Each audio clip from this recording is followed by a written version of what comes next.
Good morning from the She Shed Office of Love. My bed right there. So I saw online that somebody was really suffering. And, people will say, they're not sure where they're supposed to give. Like there are so many things in life in general that need help. How do we know what is the right thing for us? And my response to that is what crosses your path? That's how you know. Something will cross your path and your heart will say, oh my gosh, that breaks my heart. That is the thing. And you don't have to take it all on, fix the whole thing. But maybe there's a little something that you can do, a little something.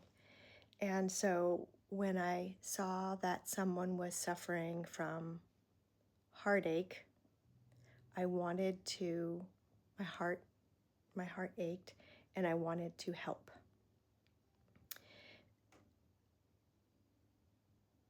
And I'll tell you, many years ago, 20-something years ago,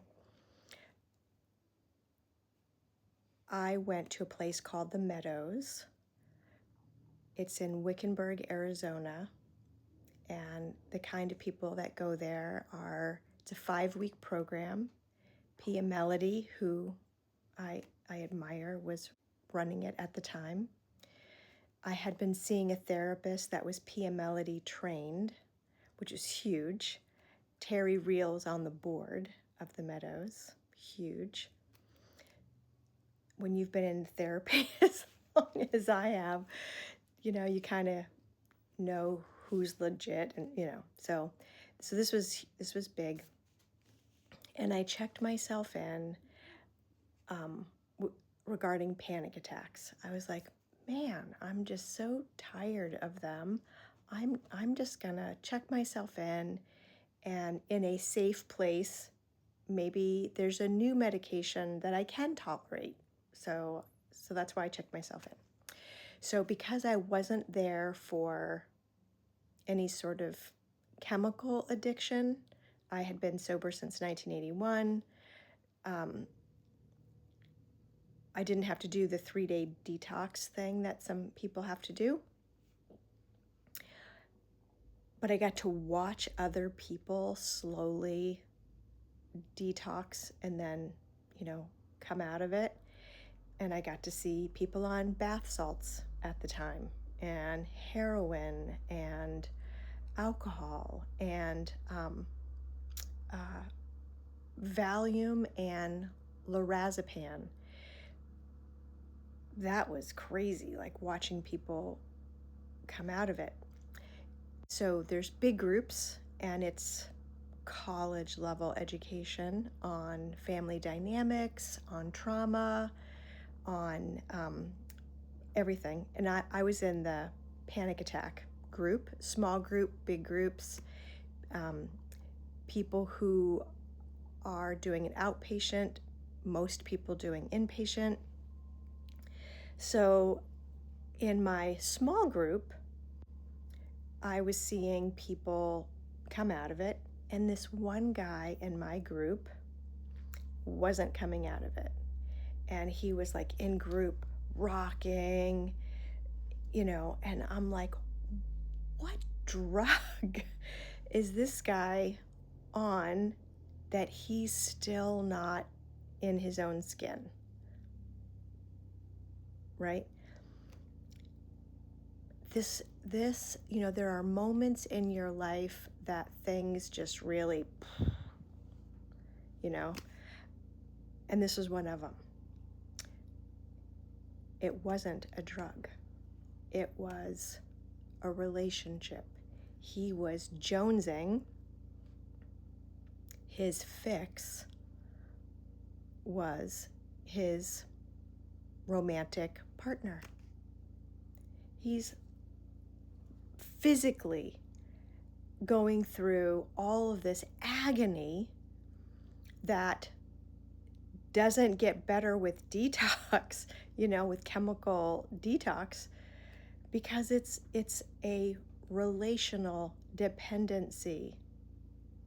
That was just like, yeah. In my life, breakups are devastating, like devastating. And if you haven't been through it, if that's not your thing, I don't know if you can relate to it.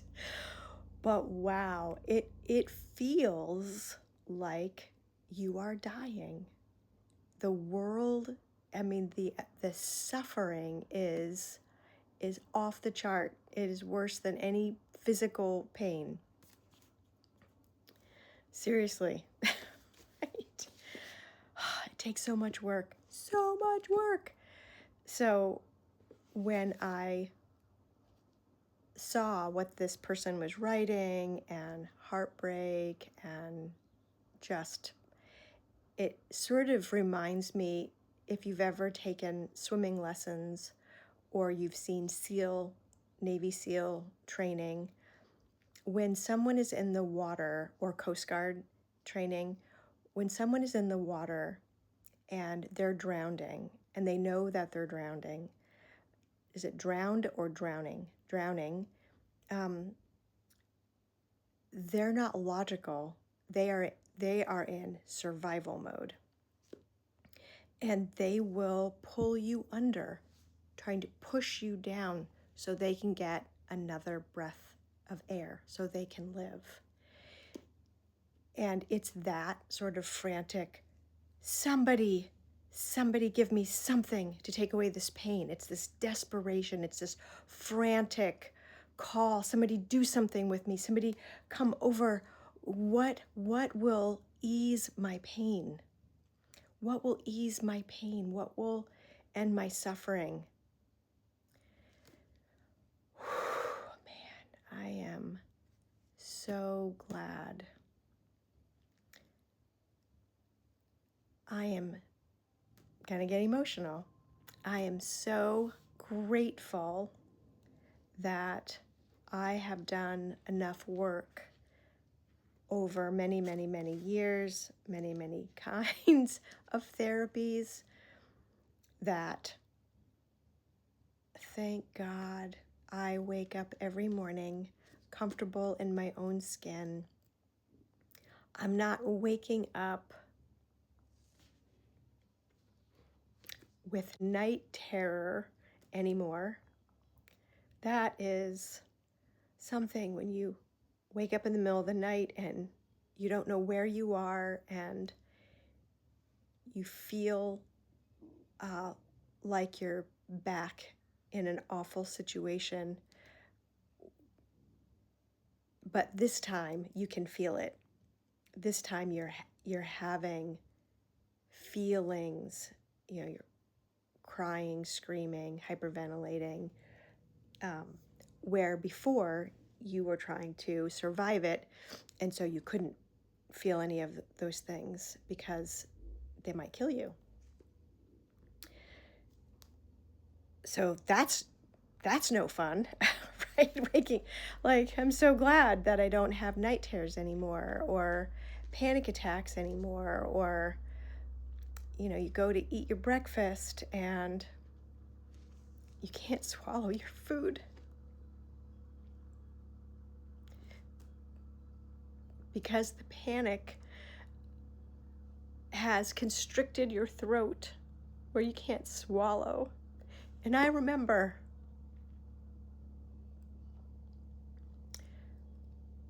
so many times, countless, that I'd take my finger, because I didn't want people to know that I couldn't swallow, and I would, like a dog with a pill, and try to get that bite of food down, because it would stop midway. So when you guys see my my morning videos, and I'm like, it's another day, it's beautiful, the sun is shining, and that level of gratitude and appreciation isn't just because the sun rose, but that too. When you have been through hell and you're not in hell anymore, it doesn't matter. Nothing else matters. There's still politics, and there's still pollution, and there's still people hurting animals, and there's still being awful people to vulnerable people, but it's just like, listen to the birds singing, listen to the wind through the pines. Look, the grass is starting to grow again. The moss is covering the rocks. Little buds on the bushes, sparkles on the water. I can swallow my food. I slept 8 hours. I have medical care and a patch, an estrogen patch on my belly.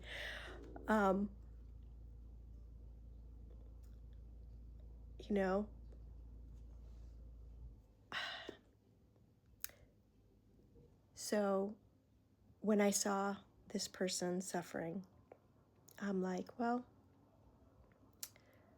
that is my opportunity to give back today. It doesn't have to be giant things. It doesn't have to be, I'm doing child sexual abuse conferences all over. Was it 2 summers ago? My nonprofit educated all of the school bus drivers in the state of Maine. Like, I've done big things. But equally as important is recognizing the opportunity to help right in front of you. And it doesn't have to be saving the world. It could be a smile. It could be the smallest thing. So I reached out and said, hey, and I said the time twice, 8:30. I don't normally see people. Sunday is my day to rest. But come. I will hold space for you today at 8:30. 8:30 came and went. 8:45 came and went. And I'm like, okay, how do I want to handle this? Because there was no call and no show. And I had sent a map and blah, blah, blah. And I do a lot to prepare for people before they come, because I want them to be in the energy of serenity, of peace. I want them to feel everything they need to feel in this space to relax, to let go, and to just give themselves a moment to be supported energetically in a safe place, because everything knows what to do. You just got to give it a minute, right? And this space is about giving you that minute, right? And sometimes having a conduit of that love, just holding space, makes all the difference. So that's what I do. That's what I did before my nonprofit. And before that, national sales, go, go, go. But the spiritual part, it was like a beautiful gift to be able to give people. So anyway, so no show. And I'm like, how can I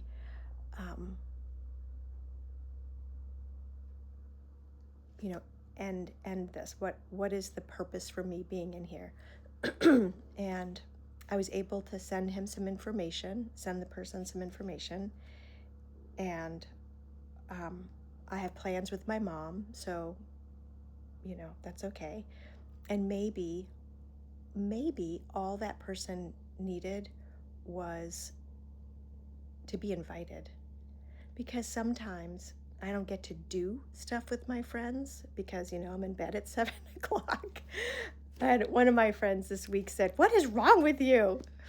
Anyway, I love mornings.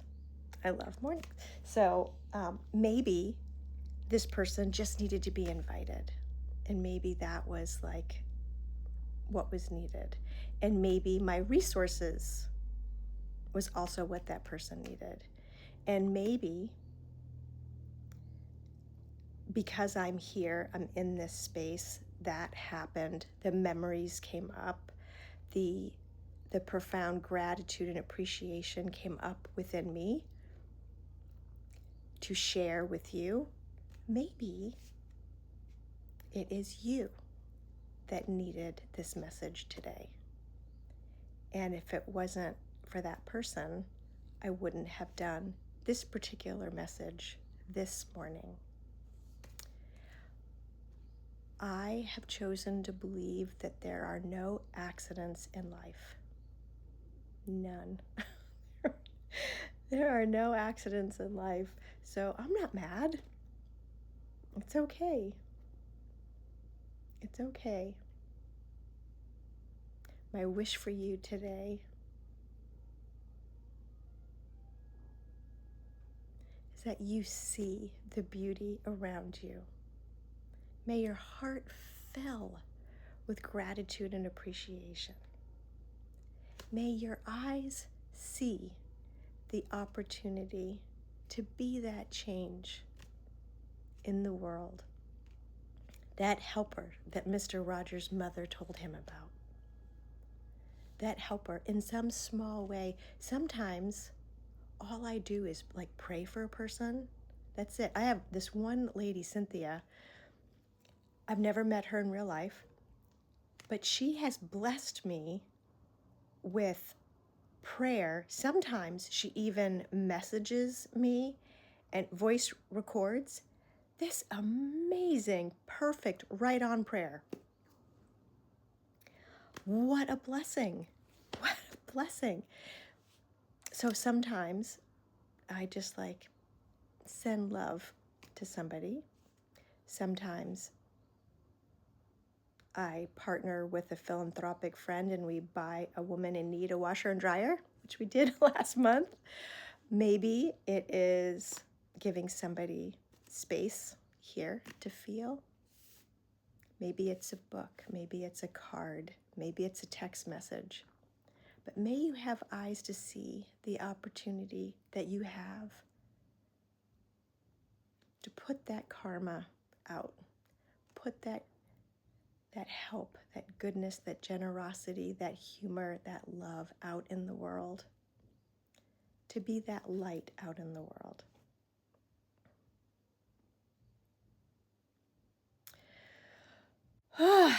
Okay, so I'm going to go put on something else because this is I like to do energy work in light colored clothes.